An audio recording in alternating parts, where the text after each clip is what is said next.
A conjectura ABC é um dos problemas em aberto na matemática mais importantes no momento.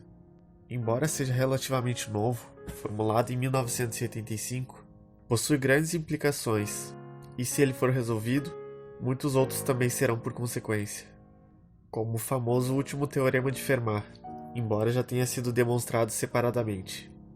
Essa conjectura pode até ter um nome e uma aparência inocente, mas está muito longe disso.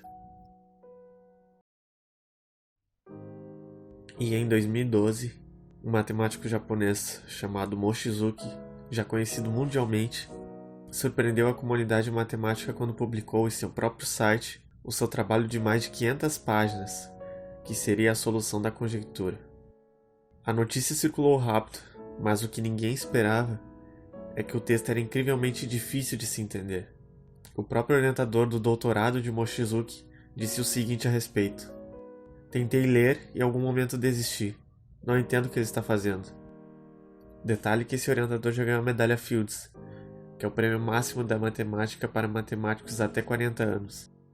Francisco Villatoro, matemático espanhol e também professor de universidade, disse o seguinte em uma entrevista à BBC: "Assim, depois de centenas de páginas com definições de novos termos, começam a aparecer resultados em que todas as palavras são novas, e isso torna muito difícil de seguir a linha de raciocínio." Mochizuki acabaram por criar novos termos e definições para explicar a demonstração. E se estivesse correto, muito provavelmente, não somente problemas seriam resolvidos, mas novas percepções e abordagens de problemas dentro da matemática surgiriam. Peter Scholes, uma das maiores referências em teoria dos números atualmente, ganhador da medalha Fields em 2018, se manifestou na época e disse que certas partes da prova necessitavam mais de explicações. Ele e outro matemático, Jacob Stix, chegaram até mesmo a ir para o Japão se encontrar com Mochizuki, mas nada de conclusivo saiu desse encontro. Quer dizer, não houve um acordo entre eles. Scholes ainda acreditava que havia uma falha central na explicação de Mochizuki. Por outro lado, Mochizuki acreditava que eles não tinham entendido seu trabalho direito. Eles inclusive escreveram alguns artigos após esse encontro, explicando seus pontos de vista. Tudo isso ainda é muito recente, inclusive tem comentários do ano passado de Scholes em sites sobre o assunto. O resultado final foi que, o tempo se passou e os matemáticos tenderam a concordar com Scholes, e o assunto foi meio que dado por encerrado. Até que, ainda este ano, a Universidade de Kyoto publicou os artigos de Mochizuki. E é claro que para serem publicados, esses artigos precisam ser revisados por especialistas. E como Scholes é um especialista na área, esperava-se que ele fosse convidado para revisar os artigos, mas não foi o que aconteceu. Talvez isso tenha a ver com o fato de que Mochizuki era o editor-chefe da revista.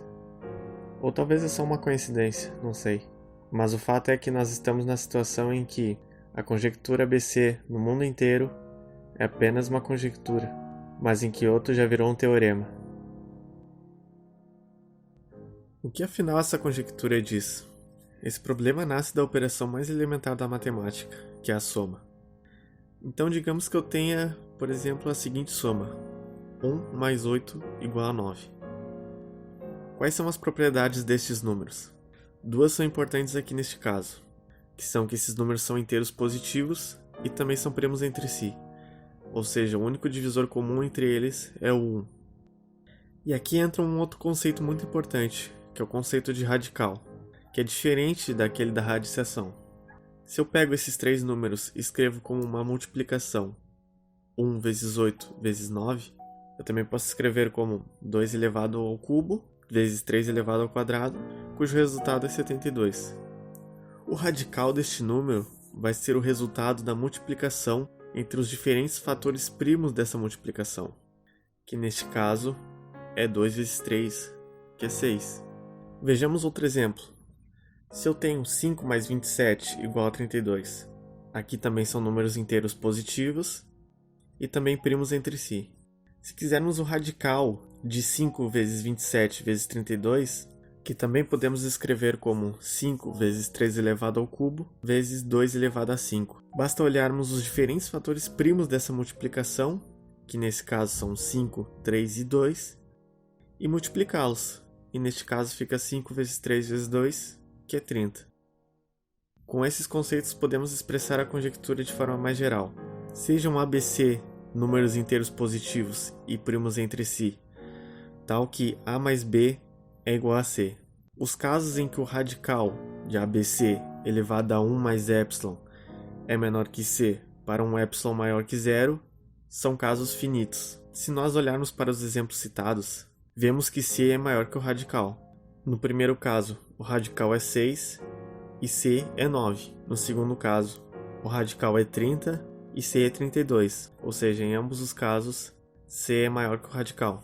E podemos achar muitos exemplos iguais a estes. Mas é por isso que aquele epsilon está ali, porque se aumentarmos o expoente, ainda que seja pouca coisa, o cenário muda e fica muito mais difícil de encontrar números em que C seja maior que o radical.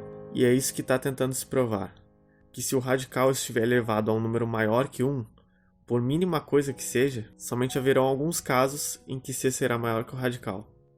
De fato é um problema bem interessante. Se alguém tentar e conseguir a resposta, deixe aí nos comentários.